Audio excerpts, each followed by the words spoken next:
Bismillah, Assalamualaikum warahmatullahi wabarakatuh. Waalaikumsalam. Alhamdulillah, puji syukur atas kehadirat Allah Subhanahu wa Ta'ala yang telah memberikan kita kesempatan untuk berjumpa dalam forum ini. Terima kasih pada Bapak Ibu yang telah bersedia hadir dalam rangka mengikuti diseminasi, kalau dalam bahasa kami di Guru Penggerak ini namanya diseminasi, penularan apa yang kami dapat kami bagikan kepada Bapak Ibu. Tapi bahasa yang saya sampaikan di grup adalah sosialisasi supaya mudah untuk dipahami. Salawat dan salam semoga senantiasa tercurah kepada Nabi Muhammad sallallahu alaihi wasallam, kepada keluarganya, para sahabat dan pengikutnya. Bapak dan Ibu yang dirahmati Allah, terkait dengan apa yang ingin saya sampaikan, yaitu terkait budaya positif. Ini dari judulnya, ini mungkin juga baru pertama kali didengar. Kalau baru budaya mungkin sering kita dengar, positif juga sering kita dengar. Tapi ketika digabungkan budaya positif, mungkin dari Bapak Ibu juga baru dengar mungkin istilah itu. Bahkan termasuk saya waktu mengikuti pembelajaran di Guru Penggerak, melihat ada materi budaya positif itu juga seperti hal yang baru. Budaya sudah sering kita dengar, kalau budaya mungkin dapat kita artikan sebuah kebiasaan Bu ya, Bapak Ibu, yang menjadi hal yang sudah biasa dan dilestarikan atau dijaga kebiasaan itu, namanya dinamakan budaya. Kemudian positif itu adalah sesuatu yang baik, sesuatu yang baik. Jadi ketika digabungkan yang menjadi hal yang baru. Kalau positif kita dengar, disiplin kita dengar, tapi kalau digabung jadi sesuatu yang baru ketika penggabungan tersebut. Nah, sebelum untuk materi selanjutnya, pembahasan ini saya sampaikan terlebih dahulu. Ini berkaitan dengan kurikulum saat ini Bapak Ibu, yaitu kurikulum Merdeka. Kalau dari bahasanya saja sudah kurikulum merdeka. Nah, yang jadi sorotan bagi kita mungkin adalah merdekanya. Kalau yang kita pahami kan merdeka itu tidak dikurung Bapak Ibu ya, tidak dikurung, tidak diikat, tidak dipaksa. Merdeka itu bebas menentukan pilihannya sendiri, mau ke kanan, mau ke kiri, mau ke depan, itu menentukan sendiri, tidak ada memaksa. Nah, kaitannya dengan itu, kalau dibahasakan paradigma, ini paradigmanya itu ya tidak seperti dulu. Sebenarnya konsepnya ini sudah dari dulu, hanya penerapannya itu belum dari dulu. Kalau dari konsep Kiai Hajar Dewantara, bukan Kiai Haji, mohon maaf, karena ngajar KMD, jadi kebawahnya Kiai Haji Ahmad Dahlan. Jadi ketika ada Kiai Haji ngarahnya ke situ Ahmad Dahlan, ke Kiai Hajar Dewantara. Kalau di slogan Kiai Hajar Dewantara, Bu Renes apa Bu Renes? King Karso Sungtulodo Dimadyo Mangun Karso Tuturi Handayani. Kalau dibahasakan apa Bu? Di depan memberikan contoh teladan, di tengah memberikan sungtulodo Imadyo Mangun Karso, memberi semangat ya. Tuturi Handayani, dari belakang memberikan dorongan, ya, memberikan dukungan supaya anak itu maju. Nah, paradigma itu sebenarnya itu dari KHD itu sebenarnya sudah dari dulu, hanya untuk penerapannya kan belum dari dulu. Baru kalau dibahasakan merdeka itu baru-baru waktu dekatin lah, belum lama ini, sejak Menteri Pak Nadiem Makarim ini mulai digencarkan untuk pelajar Pancasila yang dari penerapan kurikulum merdeka. Kemudian Bapak dan Ibu, kita untuk selanjutnya yang ingin saya sampaikan itu berkenaan dengan disiplin positif dan nilai-nilai kebajikan universal. Ini saya ambilkan materi dari CGP. Ini saya sampaikan kepada Bapak Ibu, saya tularkan. Kalau tadi bahasa Bu Ernest apa? Pengimbasan. Nah, baik. Ini sebelum saya sampaikan lebih lanjut, ini ada yang perlu kita coba.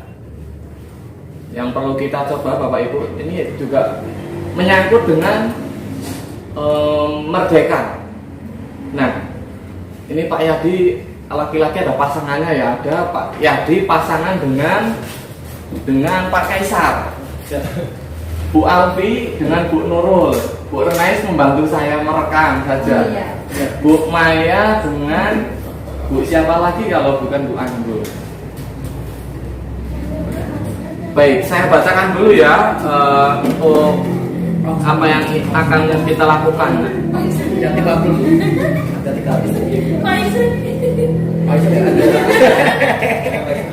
Pak Isan juga silakan duduk saja, nggak apa-apa. Oh iya, silakan. Baik, sekarang dari Bapak Ibu yang sudah berpasangan, tentukan salah satu yang akan berperan untuk mempertahankan. Silakan tentukan salah satu peran utama, bahkan peran utama. Iya. Bapak Ibu bayangkan di kepalan tangan Bapak Ibu sekarang. Bapak Ibu kepalkan tangannya, bukan untuk mukul ya Bapak Ibu ya. Mengepal ini salah satu saja. Iya, salah satu saja, Bu Maya atau Bu Anggun. Kepalkan. Nah, di kepalan tersebut itu adalah sesuatu yang sangat berharga bagi Bapak Ibu. Sesuatu yang sangat berharga di dalam kepalan tersebut yang sangat berharga bagi Bapak Ibu. Nah, kemudian pasangan Bapak Ibu, Pak Kaisar, berarti Pak Kaisar ya yang ini ya, Pak Kaisar, Bu Maya, Bu Nurul ingin mencoba mengambil alih kepalan tersebut. Apa yang di dalam kepalan tersebut ini diambil alih oleh Pak Kaisar, Bu Anggun maupun Bu Nurul. Nah, dalam usaha untuk mengambil alih sesuatu tersebut, boleh dengan cara membujuk, merayu, mengejek. Ini bercanda Bu ya, bercandaan. Ini hanya praktek saja, mengejek tapi jangan berlebihan. Memang di sini permainannya boleh menghadik, mengintimidasi, memarahi, tapi saya khawatir kebablasan. Ya boleh sedikit menggoda atau menggelitik, bahkan menawari uang. Nah, kalau mau diberikan beneran uangnya nggak apa-apa. Kalau misal mau memberikan uang beneran nggak apa-apa, silakan. Nah, kemudian boleh juga dipegang, dibuka-buka gini juga boleh, sambil ngerayu-ngerayu juga boleh. Oh, berarti cara paksaan boleh? Boleh cara paksa. Boleh cara paksa. Siap Bapak Ibu? Iya. Hitungan ketiga, ini saya kasih waktu, ada jam, saya kasih waktu 1 menit saja. Siap Bapak Ibu ya? 5, 4, 3, 2, 1. Boleh mengejek, boleh merayu,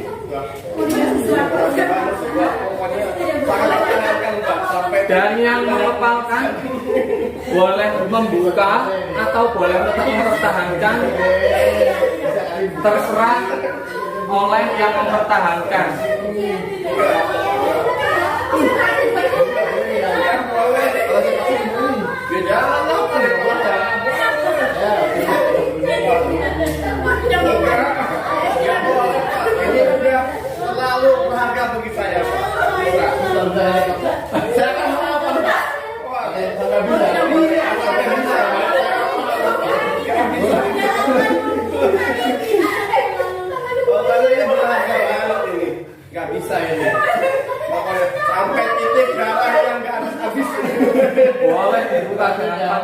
Dan yang mengepal juga terserah mau dibuka dibagikan, mau dibagikan atau dipertahankan.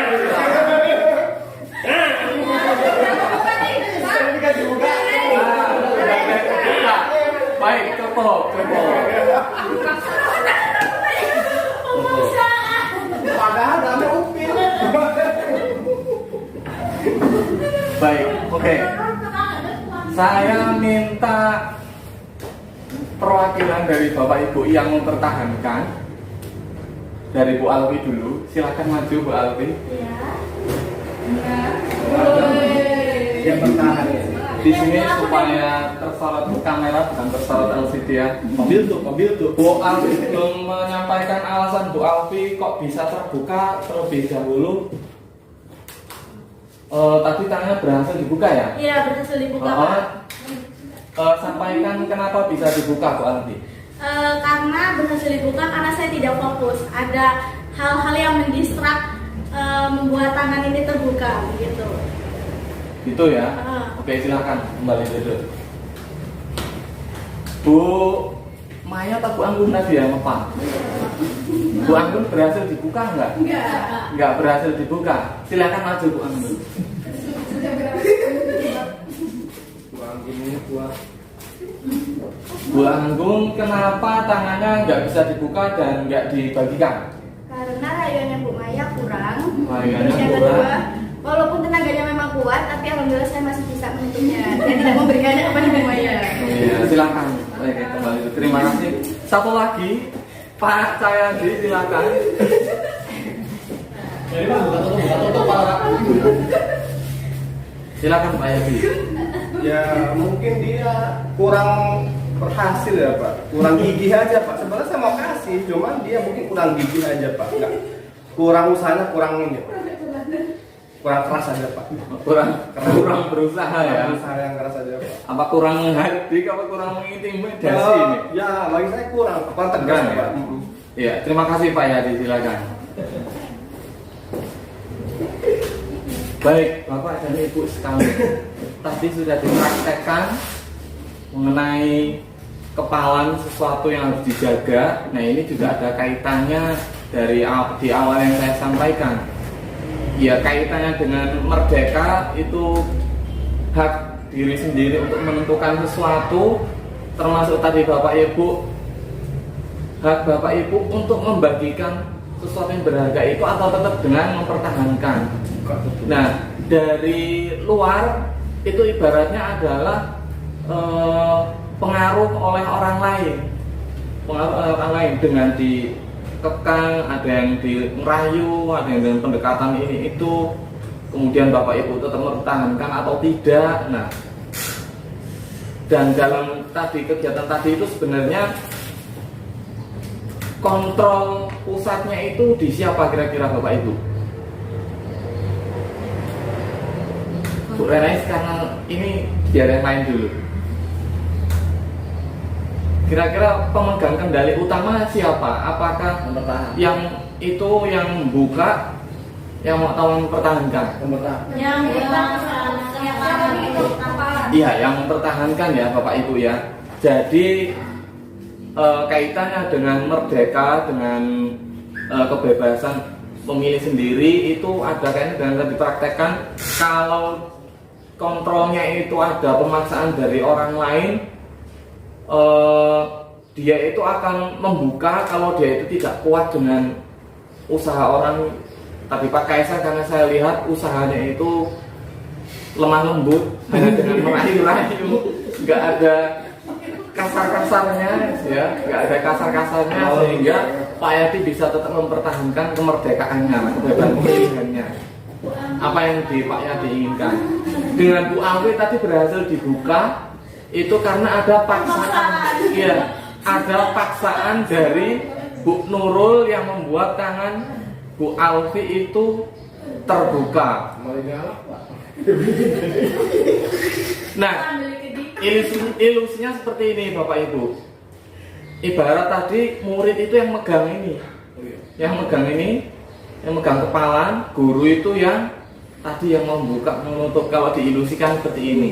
Nah, pada dasarnya kita tidak dapat memaksa murid, untuk berbuat sesuatu jikalau murid tersebut memilih untuk tidak melakukannya, walaupun tampaknya guru sedang mengontrol perilaku murid. Contoh Bapak Ibu, murid ini terlambat. Murid terlambat, ketika terlambat oleh kita disuruh langsung, kamu terlambat, kamu sekarang sapu kelas ini sendirian, seperti itu. Nah, murid tentunya akan langsung melakukan. Nah, murid itu melakukan apakah karena dia itu rasa tanggung jawabnya sendiri, ataukah karena terpaksa karena dimarahi guru.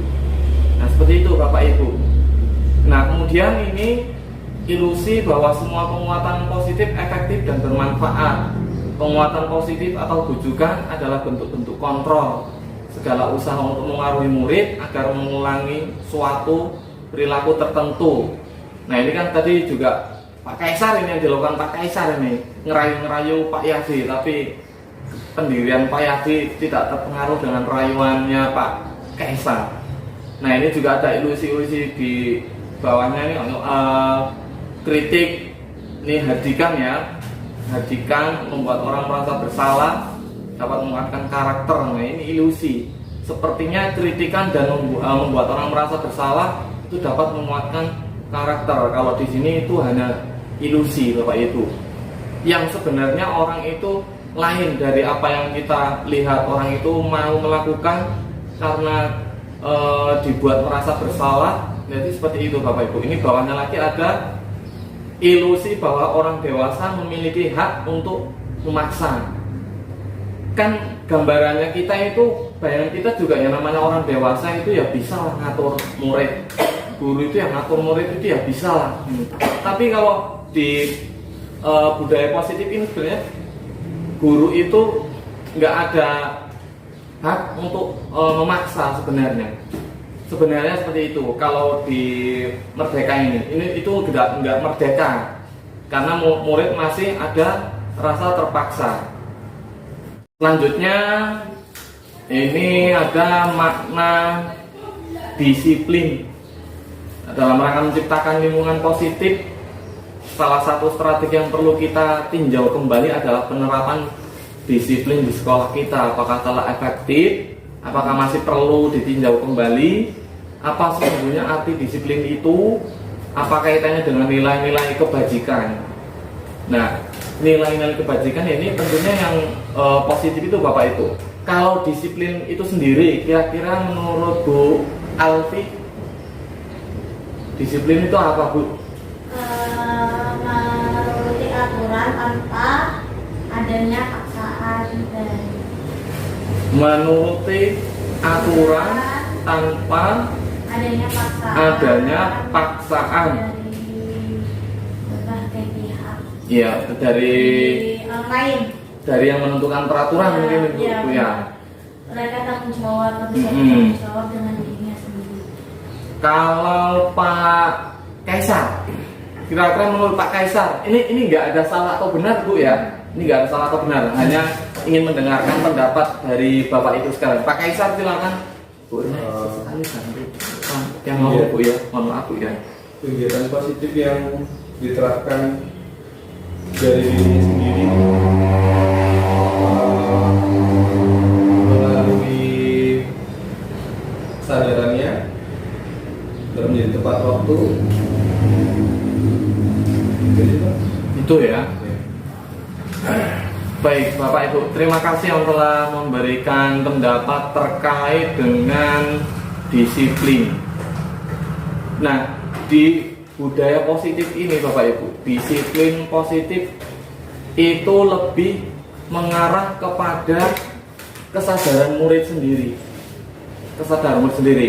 Kalau tadi kata Bu Alfi, disiplin itu ya intinya patuh dengan peraturan. Ini aja Pak ya, dipindah-pindah nanti. Oh iya, taat dengan peraturan. Kalau kata Pak Kaisar tadi Pak, itu kegiatan positif dari kesadaran dirinya. iya dari kesadaran diri ya.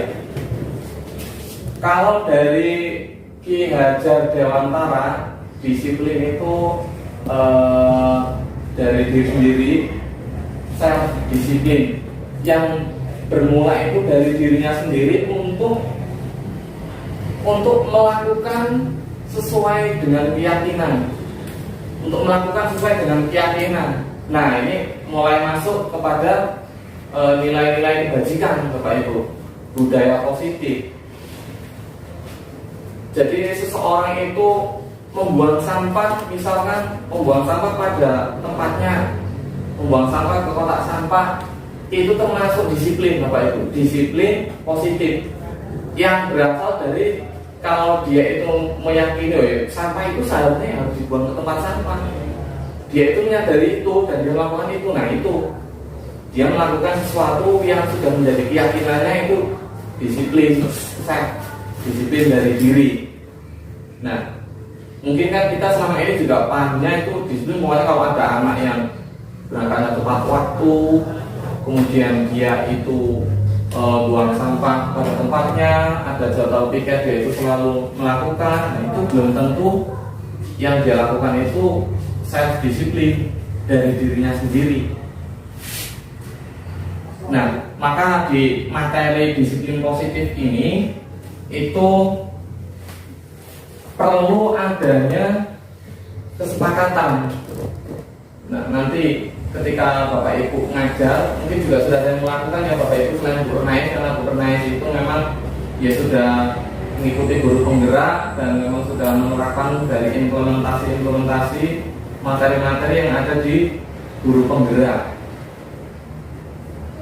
Baik, selanjutnya tentang motivasi Bapak Ibu, motivasi dari manusia, dorongan dari manusia terkait dengan disiplin. Nah, ini ada pernyataan dari bahasa Inggris, bahasanya apa ini? Diana Goshen dalam bukunya Restructuring Full Discipline menyatakan ada 3 motivasi perilaku manusia. Yang pertama, manusia itu melakukan, ya, gambarkanlah siswa kita itu mau melakukan itu supaya dia tidak kena hukuman, supaya dia tidak dimarahi, supaya dia tidak dikasih teguran. Nah, ini makanya dia mau melakukan apa yang disuruh atau apa yang dijadikan ketertibannya. Nah, kemudian yang kedua, siswa itu atau manusia itu mau melakukan itu karena ingin dapat iming-iming, bahasa Jawanya iming-iming, bahasa Jawa apa Indonesia? Indonesia iming-iming ya? Imbalan. Bahasa Belanda iming-iming ya? Ya. Iming-iming atau imbalan atau penghargaan dari orang lain. Nah, ini menjadi salah satu motivasi seseorang atau siswa itu mau melakukan. Kemudian yang ketiga, Bapak Ibu, ini karena untuk menjadi orang yang mereka inginkan dan menghargai diri sendiri dengan nilai-nilai yang mereka percaya. Nah, ini nomor 3 ini yang berasal memang dari keinginannya sendiri. Dia tadi seperti yang saya contohkan, dia itu mau membuang sampah sesuai dengan peraturan karena dia memang yang meyakini kalau kebersihan itu misalkan sebagai dari iman pribadi itu, dia meyakini ya namanya sampah itu dibuangnya di tempat sampah. Nah, ini salah satunya adalah dari motivasi yang ketiga ini, Bapak Ibu. Nah, kemudian selanjutnya tentang kebutuhan dasar manusia dan dunia berkualitas.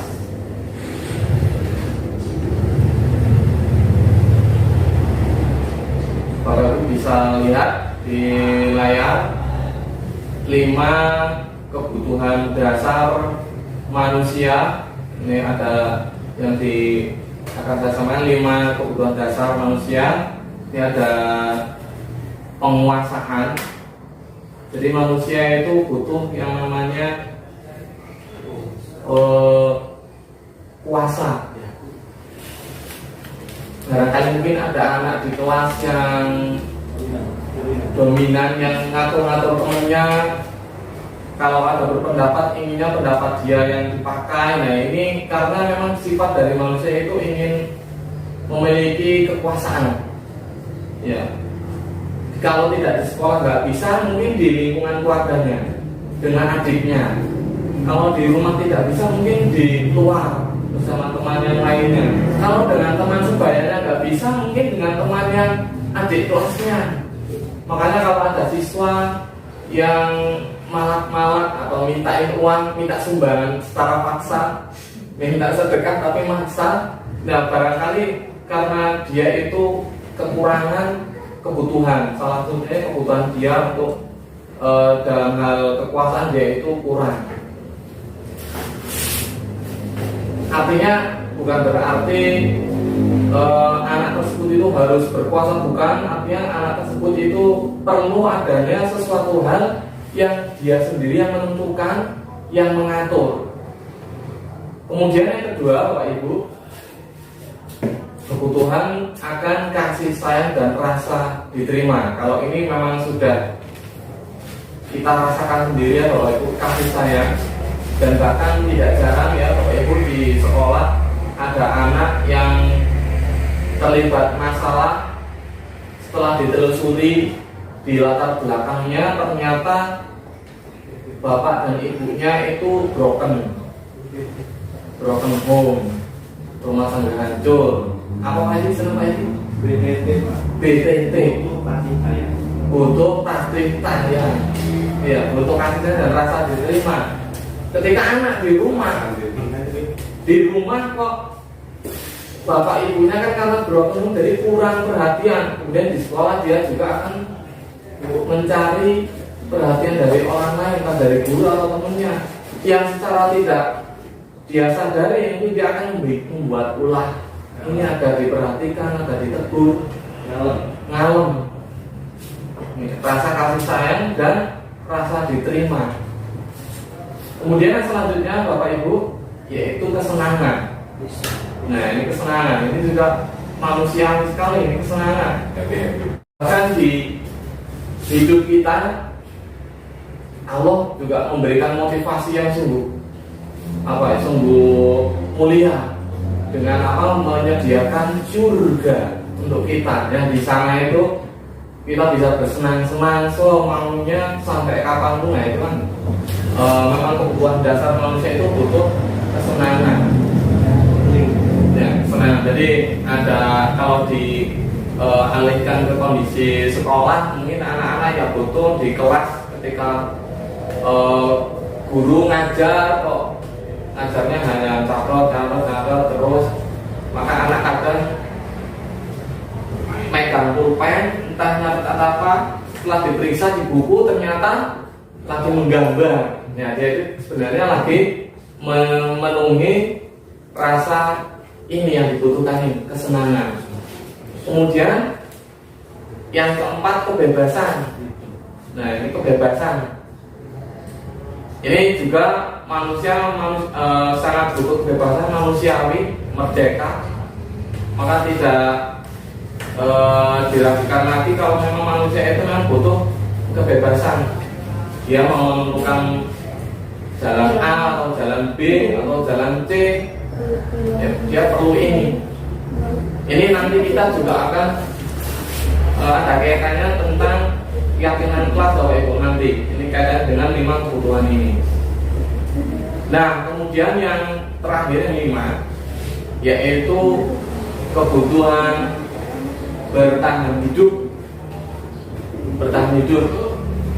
Ya, nggak mau kalah dengan temannya supaya tetap eksis. Ya manusiawi juga untuk mempertahankan keeksistensiannya, kebertahanannya di suatu lingkungan atau di masyarakat atau di kelas atau di rumahnya sendiri, maka juga butuh ini. Makanya ketika ada dari 5 kebutuhan ini kurang, mereka itu akan mencarinya. Ya terkadang mereka tidak sadar kalau mereka itu sudah mengeluarkan sikap dari kekurangan kebutuhan dasar ini. Baik Bapak Ibu, yang selanjutnya tentang restitusi, 5 posisi kontrol. Ini masih dari Dian Gosen. Ini dalam bukunya, masih dalam buku Restructuring School Discipline. Nah, yang pertama, ini kontrol yang pertama Bapak Ibu adalah penghukum. Seorang penghukum bisa menggunakan hukuman fisik maupun verbal, fisik maupun dengan ucapan. Nah, orang-orang yang menjalankan posisi penghukum ini senantiasa mengatakan bahwa sekolah memerlukan sistem atau alat yang dapat lebih menekan murid-murid lebih dalam lagi. Nah, guru-guru, ini saya nggak katakan Bapak Ibu ya, ini secara umum ya Bu ya. Barangkali juga diri saya sendiri, bukan barangkali, sangat mungkin juga diri saya sendiri. Guru-guru yang menerapkan posisi penghukum itu akan berkata, patuhi aturan saya atau awas. Nah, ini ada ultimatum ancaman. Kemudian ada kata lagi, kamu selalu saja salah. Ini ada lagi kata selalu, pasti selalu yang terakhir selesai. Jadi seolah-olah murid itu benar-benar ditekan. Pokoknya sudah nggak ada, udah hancur, pokoknya udah turun. Nah, maka guru seperti ini senantiasa percaya hanya ada satu cara agar pembelajaran bisa berhasil, yaitu ya dengan cara dia. Nah, kemudian Bapak Ibu, posisi kontrol yang kedua ini tentang membuat merasa bersalah.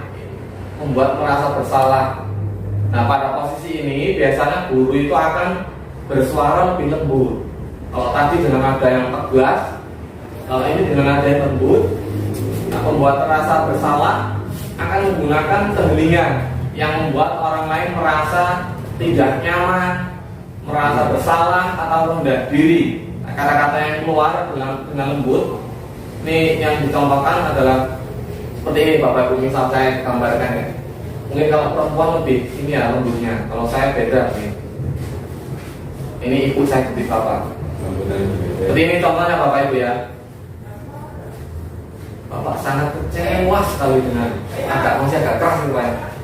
Bapak sangat kecewa sekali dengan kamu. Memang tidak ada bentakan atau apa, tapi dari kalimat sangat kecewa sekali inilah murid itu akan merasa sangat bersalah. Ini mungkin bisa disebut dengan apa ya? Hampir kayak muhasabah itu Pak Yadi.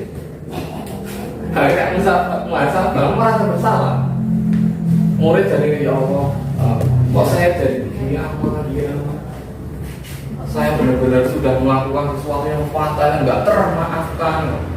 Bisa jadi murid yang merasa seperti ini masuk dalam pembuat merasa bersalah. Ini ada lagi. Nih, berapa kali Bapak harus memberitahu kamu ya? Dari berapa kali seolah-olah itu siswa itu udah nggak bisa dibilangi lagi. Iya, seolah siswa itu nggak bisa dibilangi lagi. Jadi dari kalimat ini maka murid pun akan merasa kalau dirinya itu sudah seperti baru. Ini ada lagi, gimana coba kalau orang tua kamu tahu kamu berbuat begini. Nah, ini contoh dari kalimat-kalimat pembuat merasa bersalah. Kemudian Bapak Ibu ada yang ketiga, yaitu teman. Posisi kontrol guru sebagai teman. Nah, guru pada posisi ini tidak akan menyakiti murid, namun akan tetap berupaya mengontrol murid melalui persuasi. Ya, persuasi yang pendekatan. Posisi teman pada guru bisa negatif atau positif. Positif di sini berupa hubungan baik yang terjalin. Ini ada plus minusnya Bapak Ibu. Plusnya itu, jadi hubungannya itu baik terjalin antara guru dan murid. guru di posisi teman menggunakan hubungan baik dan humor untuk mempengaruhi seseorang. Mereka akan berkata nih, umumnya guru yang berada di posisi teman ini akan mengungkapkan kata-kata ini. Ayo nak, bantulah demi bapak ya, demi ibu ya. Ayo ingat tidak bantuan bapak ibu selama ini. Nah, ketika dia melontarkan kata itu kan murid akan mikir, oh iya selama ini sudah dibantu. Dan muridnya juga akan bantu dia atau akan melaksanakan yang sudah menjadi peraturan karena lontaran dari guru ini. Ya sudah, kali ini tidak apa-apa, nanti ibu bantu bereskan. Misalnya kalau murid memecahkan kaca atau gelas gitu kan. Nah, jadi murid ini akan merasa, memang murid akan merasa nyaman. Tapi negatifnya Bapak Ibu, dari posisi teman ini, bila suatu saat guru tersebut tidak membantu, maka murid akan kecewa dan berkata, saya pikir ibu atau bapak adalah teman saya.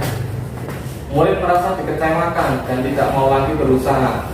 Ini murid mungkin juga akan berpikiran seperti ini, bapak itu kemarin sudah akrab dengan saya, sudah baik dengan saya, kok kali ini nggak memperdulikan saya, atau saya jadi ini nggak mau lagi sama bapak itu atau ibu itu ngobrol lagi, sudah malas ya. Jadi seperti itu baru. Ada plusnya, ada negatifnya. Jadi negatifnya seperti itu, tidak baik dalam sikap murid kalau sampai ada ketergantungan dan ada kekecewaan karena sudah dianggap teman, dan kewibawaan seorang guru pun juga akan turun di sini Bapak Ibu. Nah, ini selanjutnya yang keempat adalah posisi kontrol, pemantau, mengawasi. Pada saat mengawasi, bertanggung jawab atas perilaku orang yang diawasi. Posisi pemantau berdasarkan pada peraturan-peraturan dan konsekuensi. Pemantau berdasarkan pada peraturan-peraturan dan konsekuensi. Nah, biasanya posisi pemantau ini atau guru yang tergolong dalam kategori posisi kontrol pemantau ini, lontaran kata yang diucapkan itu kalau ada murid yang melakukan kesalahan, ini akan langsung menuju kepada peraturan. Peraturannya apa? Apa yang telah kamu lakukan? Sanksi atau konsekuensinya apa? Jadi pemantau ini cenderung begitu ada murid kesalahan langsung ke peraturan, sesuai peraturan. Nah, seorang pemantau sangat mengandalkan perhitungan, catatan, data yang dapat digunakan sebagai bukti atas perilaku seseorang. Posisi ini akan menggunakan, contohnya ada stiker, slip catatan, daftar cek. Posisi pemantau sendiri berawal dari teori stimulus respon yang menunjukkan tanggung jawab guru dalam mengontrol murid. Nah, ini posisi pemantau Bapak Ibu. Jadi pokoknya kalau dia melakukan salah, ya sudah, mengingatkan dengan peraturannya, konsekuensinya apa gitu. Kemudian ini ada yang terakhir, posisi manajer. Posisi yang terakhir adalah manajer, posisi di mana guru berbuat sesuatu bersama dengan murid, mempersilahkan murid mempertanggungjawabkan perilakunya, mendukung murid agar dapat menemukan solusi atas permasalahannya. Nah, kalau Bapak Ibu di posisi manajer ini itu biasanya kata-kata yang diucapkan ini, kalau tadi di pemantau kan langsung ke peraturannya, langsung ke tata tertibnya. Misalnya kalau di manajer ini mengajak murid untuk mengingat dasarnya, mengingat dasar yang menjadi keyakinan umum, secara umum, keyakinan secara umum, keyakinan yang sudah disepakati. ini contoh apa yang kita yakini gitu. Kalau misal ada anak buang sampah kok nggak di tempatnya, ya ditanya, nah apa yang kita yakini gitu. Nah, dengan begitu kan anak akan mencoba untuk menggali sendiri keyakinan apa tentang yang dia perbuat. Oh, buang sampah, oh iya yang diyakini kan buang sampah pada tempatnya, oh iya saya juga meyakini itu sih. Nah, menyadarkan, lebih ke menyadarkan kalau posisi manajer. Ini contoh lagi. Selanjutnya ini setelah ditanyakan, apakah kamu meyakininya gitu kan nggak langsung semerta-merta kamu harus seperti ini, kamu sudah peraturannya seperti ini. Nah, setelah ditanya apakah kamu meyakininya, ini kan seperti mencoba mengambil kesepakatan dari murid, Bapak Ibu. Kesepakatan dari murid. Nah, kemudian jika sudah ini ada nih lanjutannya, jika kamu meyakininya, apakah kamu bersedia memperbaikinya? Nah, ini tidak ada paksaan, Bapak Ibu. Tidak ada paksaan. Tidak ada paksaan. Jadi dari buang sampah sembarangan, kalau murid itu meyakini buang sampah harus pada tempatnya, maka murid itu harus ngapain gitu. Misalnya yang diyakini itu buang sampah pada tempatnya, murid itu juga ditanyai apa yang harus kamu lakukan jika kamu meyakini itu. Nah, mereka akan berpikir untuk oh iya, tak ambil sampahnya, tak buang ke tempat sampah. Kan saya pernah nemuin Bapak Ibu murid ketika buang sampah, ketika saya yang lemparan kertas yang di botol itu dilempar ke temannya, ketika siapa yang membuang sampah itu? Maaf Pak, saya Pak gitu. Murid itu kalau nggak dikasih contoh seperti ini, nggak ditanya itu, murid ya nggak akan ambil sampah. Waktu saya jumpai itu Bapak Ibu, kalau nggak saya maaf, sampahnya dibuang ke tempat sampah itu mereka nggak ambil. Nah, tapi kalau di posisi manajer ini lebih membangun kesadaran anak Bapak Ibu. Nah, mungkin cukup, dan selanjutnya ini di keyakinan kelas yang ke-6, jadi ada yang ketujuh berarti sebelum terakhir Bapak Ibu, karena juga sudah 11.52 ya. Nah, tentang keyakinan kelas, ini kaitannya juga dengan yang materi awal-awal tadi Bapak Ibu, ya dari paradigma merdeka belajar, keyakinan kelas, namanya keyakinan kelas, bukan peraturan kelas atau tata tertib kelas. Kira-kira nah ini mengapa keyakinan kelas, mengapa tidak peraturan kelas saja? Kira-kira menurut Bu Nurul antara peraturan kelas dengan keyakinan kelas beda atau tidak? Ini nggak ada benar salah ya Bapak Ibu ya, nggak ada benar salah, hanya pendapat Bapak Ibu saja. Gimana Bu Nurul? Beda Pak. Kalau peraturan itu sewaktu-waktu seiring berkembangnya waktu bisa berubah. Tapi kalau keyakinan itu tidak bisa berubah. Iya. Menurut pendapat saya. Dari Pak Yati mungkin saya. Kalau keyakinan kelas itu sudah menjadi budaya, tapi kalau peraturan tadi betul bisa berubah. Tapi kalau keyakinan itu sudah menjadi apa ya? Sudah menjadi budaya itu. Oh kayak gini emang, kalau ini peraturan hanya melengkapi saja. Oke. Pak Kaisar mau ini berpendapat juga? Mungkin kalau peraturan itu ketetapannya tertulis, sudah ada. Tapi kalau keyakinan itu hanya alam bawah sadarnya atau emang suatu budaya yang sudah turun temurun. Bu Anggun mau menyampaikan? Bu Maya? Sama. Bu Anggi mungkin ini ada Bu Anggi. Silakan Bu Anggi.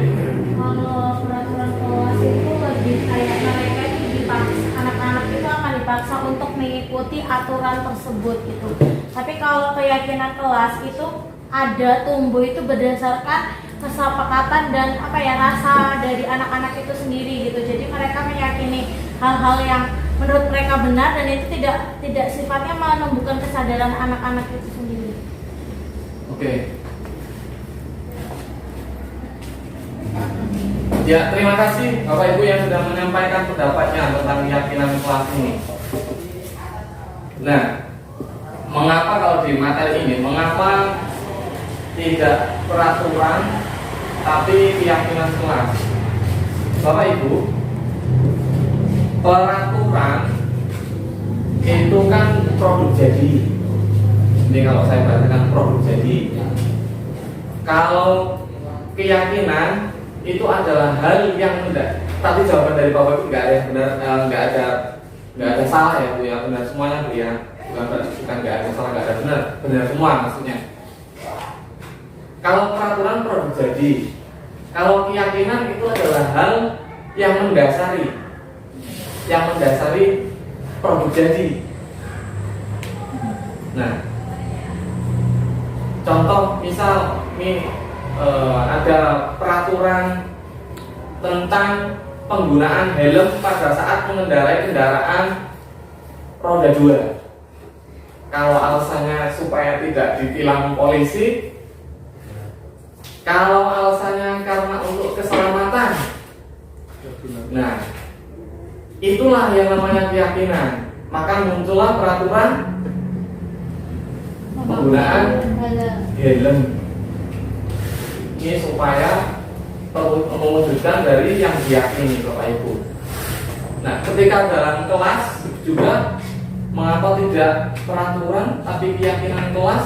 Ya, karena supaya murid juga itu tahu yang mendasar, hal yang mendasari, supaya dia itu juga muncul kesadaran dari dirinya sendiri.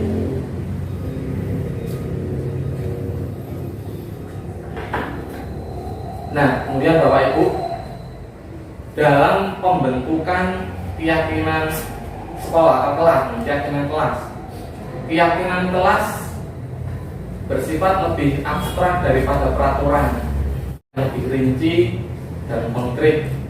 Keyakinan kelas berupa pernyataan-pernyataan universal. Pernyataan keyakinan kelas senantiasa dibuat dalam bentuk positif. Keyakinan kelas hendaknya tidak terlalu banyak sehingga mudah diingat dan dipahami oleh semua warga kelas. Kemudian keyakinan kelas sebaiknya sesuatu yang dapat diterapkan di lingkungan tersebut. Nah, semua warga kelas hendaknya ikut berkontribusi dalam pembuatan keyakinan kelas. Bersedia meninjau kembali keyakinan kelas dari waktu ke waktu. Nah, Bapak Ibu sekalian, untuk keyakinan kelas ini juga merupakan sesuatu yang perlu disepakati. Misalnya di kelas 74, ketika hendak misal mau dibahasakan ke peraturan, ya paling tidak dibahas bersama murid hal yang mendasarinya. Hal yang mendasari dan itu yang sifatnya adalah universal, tidak memihak pada kelompok tertentu atau fisik tertentu. Misalnya di keyakinan kelasnya itu memihak kepada anak yang memiliki kulit putih atau yang kulit hitam atau yang memiliki tinggi badan bagus atau pendek, itu tidak memihak ke suatu kelompok tertentu, tapi lebih secara umum kebaikan bersama. Jadi untuk penentuan atau pembentukan keyakinan kelas itu perlu dikomunikasikan dengan warga kelasnya, Bapak Ibu. Nah, dan keyakinan tersebut senantiasa dalam bentuk positif. Mungkin sampai di sini Bapak Ibu sudah paham ya, Bapak Ibu ya. Misal ada keyakinan kelas kalau bahwa HP di kelas itu karena belajar perlu suasana yang nyaman dan tenang, maka harus gimana anak-anak, misalkan HP-nya di silent Bu supaya tidak mengganggu. Nah, itu kan hal yang mendasari itu.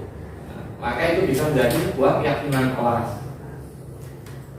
Kemudian Bapak Ibu yang terakhir, ini tentang restitusi, segitiga restitusi.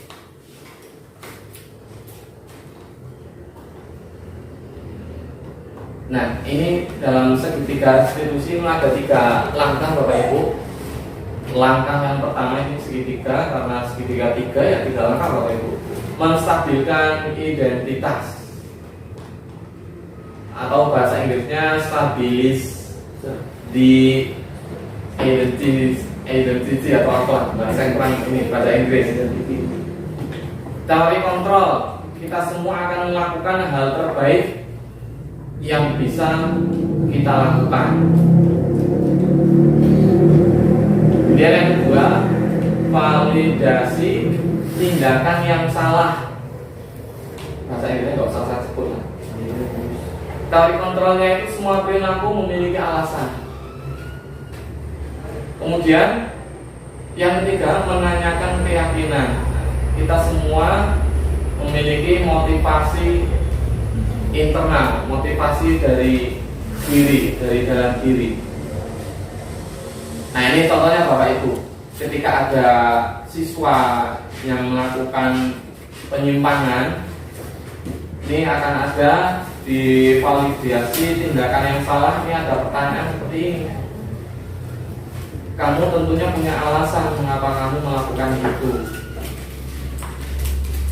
Tidak langsung memarahi, tidak langsung memarahi, langsung hukum. Kamu ingat peraturannya apa? Misalnya seperti itu Bapak Ibu. Tapi secara melalui posisi manajer tadi ya Bapak Ibu ya, ini sekitar institusi itu dari posisi manajer. Kamu tentunya punya alasan mengapa melakukan itu. Kemudian selanjutnya menanyakan keyakinan kelas. Keyakinan kelas apa yang telah kita sepakati? Kalau dalam bahasa halusnya, kamu ingin menjadi orang yang seperti apa? Gitu. Kemudian di bagian menstabilkan identitas ini di bawah, kelihatan nggak Bapak Ibu ya? Kelihatan Pak. Setiap orang pasti pernah melakukan kesalahan. Jadi kamu bukan satu-satunya yang pernah melakukan ini. Nah ini menstabilkan identitas. Artinya supaya anak setelah melakukan kesalahan itu anak tidak merasa tak berguna Bapak Ibu. Nih, ini adalah kata-kata yang biasa digunakan ketika menstabilkan identitas anak setelah melakukan penyimpangan Bapak Ibu. Berbuat salah itu tidak apa-apa. Ini ada juga tidak ada manusia yang sempurna. Artinya apa? Ini seperti memberikan pemakluman. Ya wajar lah anak melakukan kesalahan gitu. Seperti itu Bapak Ibu. Nah kemudian langkah yang kedua adalah tindakan validasi tindakan yang salah. Ini langsung ke contoh kata-katanya.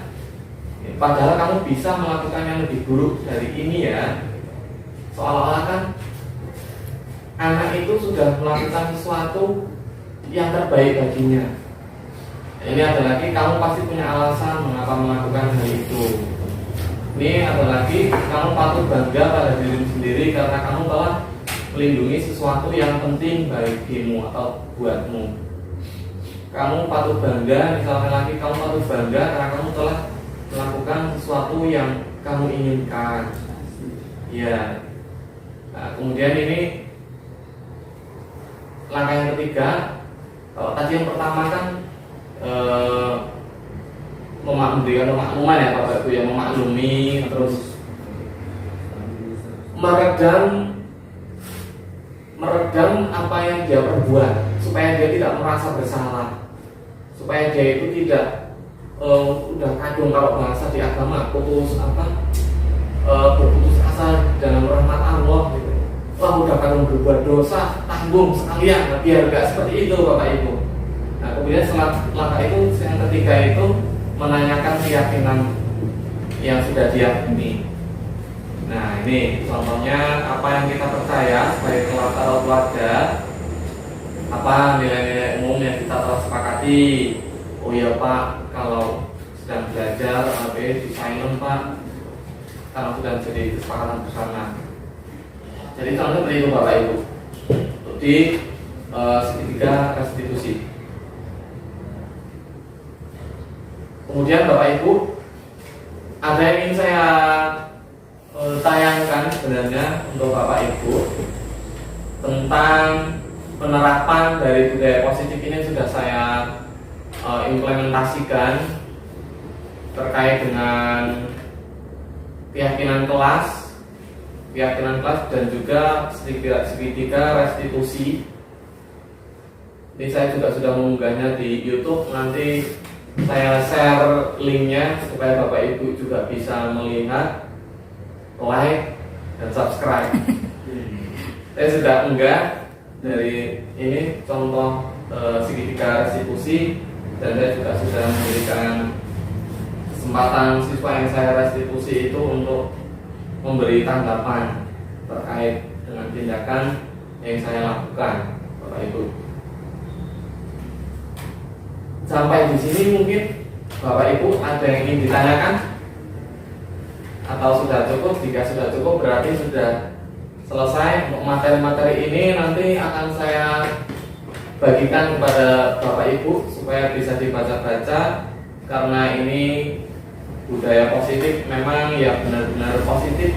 Ini sesuai dengan ajaran Islam menurut saya, sesuai dengan ajaran Islam. Gimana Pak Yadi? Iya. Apakah cukup Bapak Ibu? Cukup ya? Baik, cukup sekian. Saya ucapkan terima kasih kepada Bapak Ibu yang telah bersedia untuk mengikuti diseminasi terkait apa yang sudah saya dapat dari materi budaya positif di Guru Penggerak ini. Saya mohon maaf jika ada salah kata dalam penyampaian dan sikap. Kemudian saya mohon maaf juga apabila fasilitas dan dukungan yang lain bagi Bapak Ibu itu kurang. Pada Allah saya mohon ampun. Astagfirullah. Akhirul kalam. Assalamualaikum warahmatullahi wabarakatuh.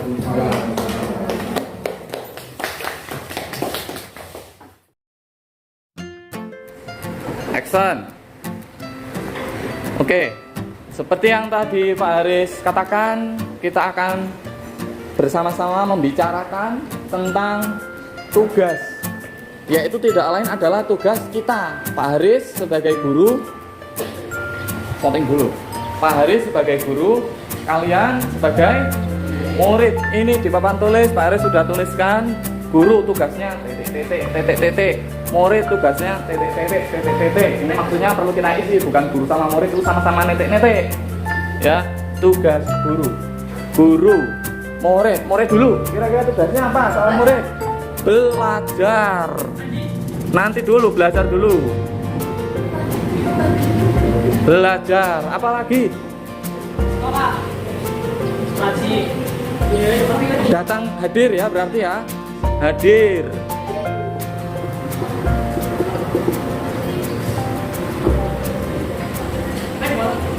Kok main bola?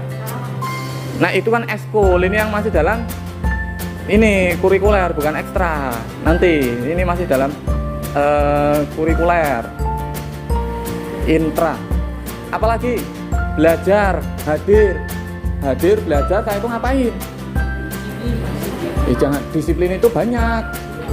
Kalian nyapu sesuai jadwal itu disiplin. Kalian datang tepat waktu itu disiplin. Piket. Guru juga ada piket. Piketnya apa kalian? Nyapu kelas, membersihkan kelas, berarti ya?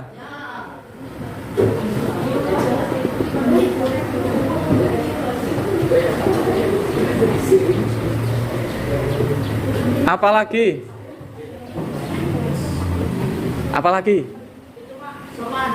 Sopan. Oke, tulis sopan terhadap guru ya. Enggak hanya terhadap guru, terhadap semua. Coba sih yang perempuan apalagi? Ini kok menunduk apa ini? Apalagi tugasnya murid?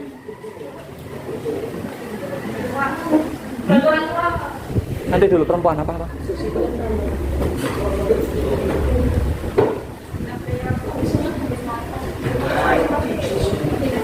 Mendengarkan guru, artinya menyimak, mendengarkan, memahami apa yang guru sampaikan atau omongan guru itu. Kita umumkan ganti dengan kata mengikuti pembelajaran guru gitu ya.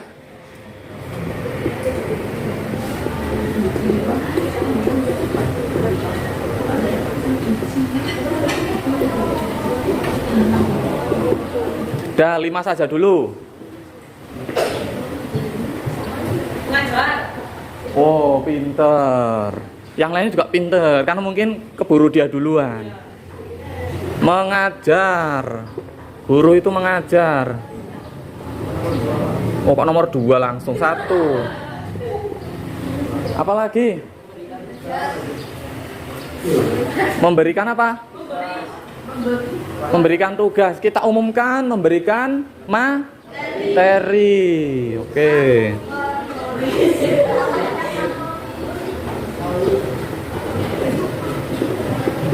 Tadi Pak Aris bilang apa? Ada hal-hal antara murid dan guru itu sama. Ada juga yang tidak sama. Hadir, ya benar. Itu namanya Hilya. Oke. Hadir, guru juga tugasnya adalah hadir. Apalagi? Piket. Ya, guru juga piket. Tapi piketnya apa piketnya?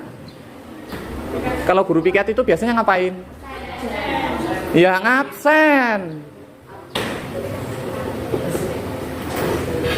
Mengabsen. Apalagi? Udah itu materi. Ada lagi enggak kira-kira? Ya masuk di materi aja lah ya. Memberikan nasihat. Apalagi? Oh masuk bagus, tapi kita gabungkan ke materi supaya enggak kebanyakan yang ditulis.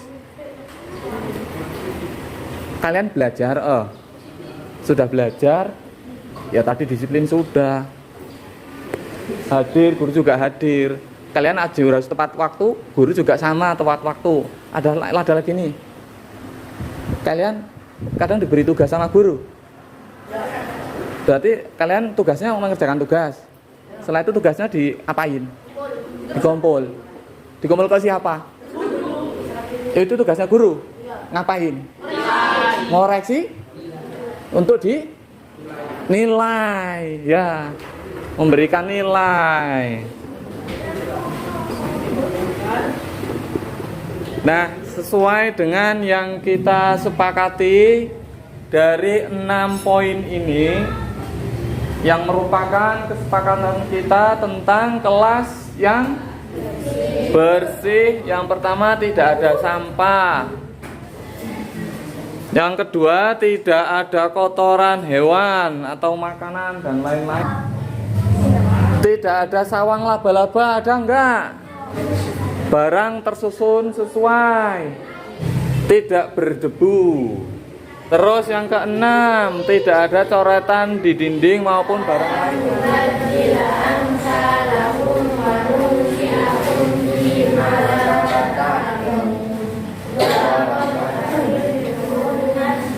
A'antum tazra'unahu am nahnu zari'un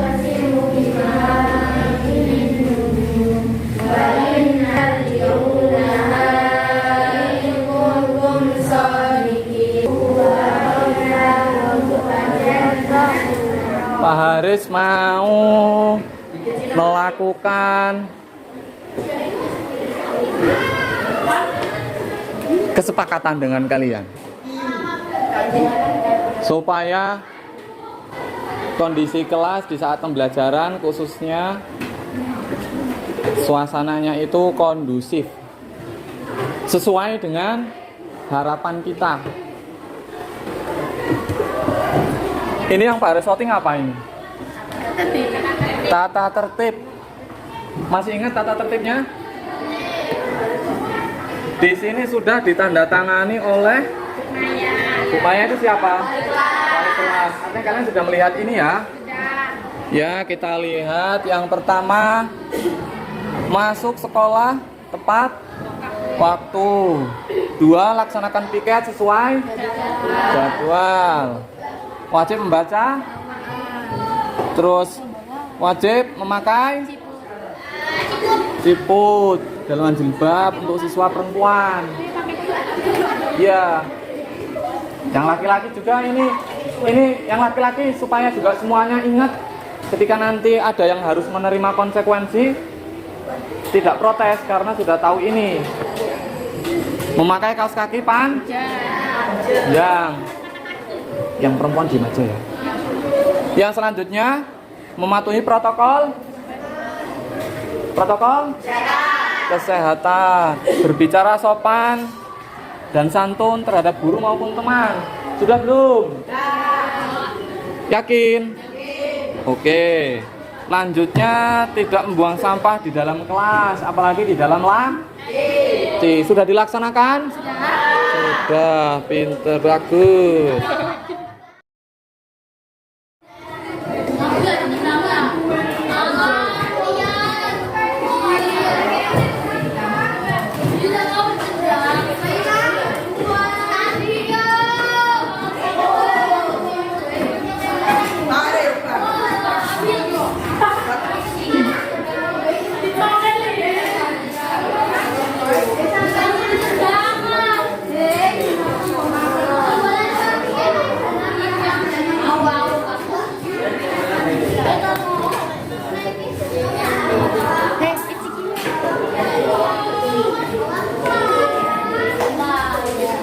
Sudah beres semua belum kira-kira?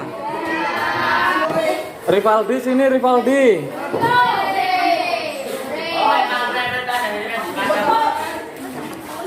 Nah, Pak Aris mau tanya, kamu pakai dasinya sudah bener apa belum? Belum. Pakai bajunya udah bener belum? Mau benerinnya di mana? Pak, kadang nggak siput.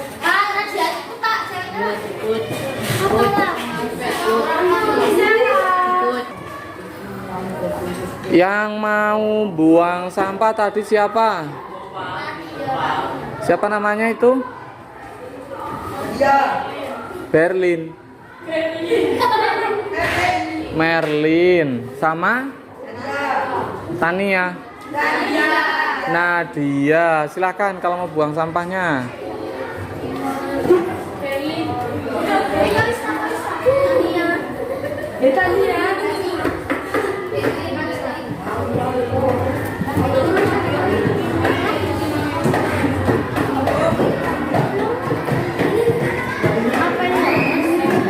Yakin di laci sudah bersih semua? Oke, alhamdulillah. Coba kita cek salah satu laci.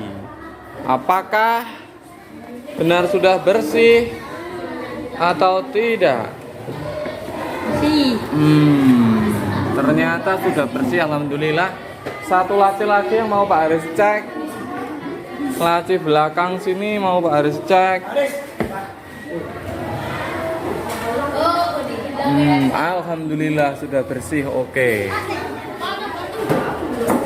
Sudah dibenerin pakaiannya, coba munduran dikit, munduran ke sana dikit. Mau Pak Haris shooting. Nah, hop, stop. Ya ngadep sini. Ya begitu sudah. Oke, sip.